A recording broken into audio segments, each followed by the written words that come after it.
Yo, it's Alex, and I'm back from New York. I had a great time, and I have a sketch moment to tell you. I have more stories from New York, but it won't all fit in this commentary, so maybe I'll just have to save it for another time.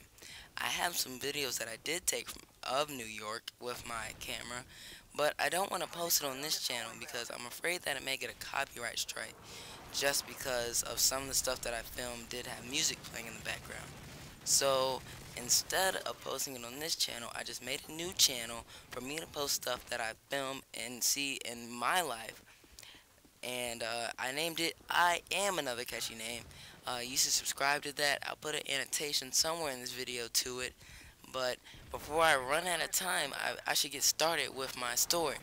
So I was on my way to Chinatown. My tour guide was on the bus telling me and my classmates that in Chinatown they have back rooms where they have like walkie-talkies and turning around mirrors just to keep their stolen or illegal bags safe so the cops won't send them to jail because that is actually a very serious crime.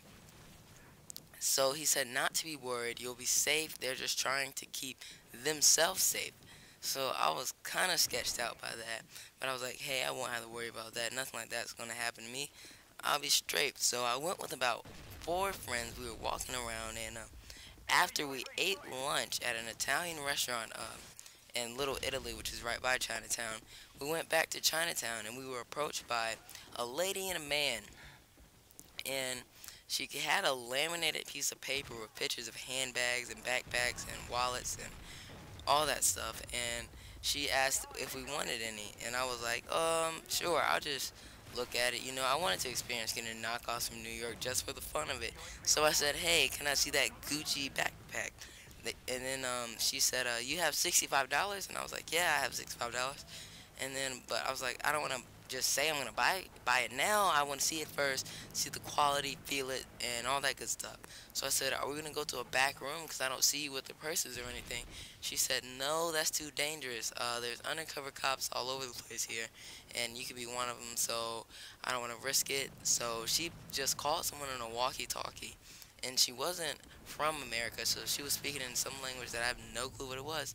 And basically she told the person, well, I think that's what she said, well, she told the person to bring the bag, and it ended up taking about 20 minutes for it to get there. And while we were waiting, we just started having conversation, and she said some pretty weird stuff. Like, she said the guy she was with was an alcoholic, and she said that don't mess with me. And then she just looked sketch, like she was a shady person. Like, she was just looking around like she was scared every time a cop car would drive by or a siren would go off. She would jump and be like flinchy, and I was like, hey, this lady's shady. I kind of want to get out of here. This is taking too long. Because I kind of just started to think it was a setup or something, because it really was taking too long. After 10 minutes, I said we're going to leave. Then she called the person on the walkie-talkie. She said, hurry up. And she said, it's coming soon, wait a few more minutes, wait a few more minutes. I said, okay, whatever, I waited this long, I may as well just see what it's like. So when it came, like, I didn't even know it came. Like, it was just some guy who came up with a bike, and he had a package tied to the back of it. And the lady just, like, went up to the bike, went behind a falafel cart, and took the package and took us into a corner and basically hid behind a bunch of people and showed us what was in the package. And what was in the package was a black bag which had a Gucci backpack in there.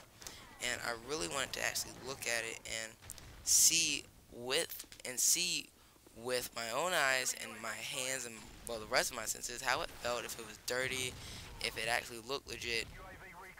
And she barely even let me see it. She was kind of like moving the bag around really fast. I guess she was trying to hide from the cops or something like that, because she was really scared. She was jumpy and shaking, and I barely even got a good look. So I said, no, I'm fine, I don't want to buy it. You didn't let me get a good look at it. And then she started like getting scared and cursing at me, saying, you said you had the money, you said you had $65, you said you had $65. So I said, well, let me look at it one more time. And then she actually did let me look at it and touch it.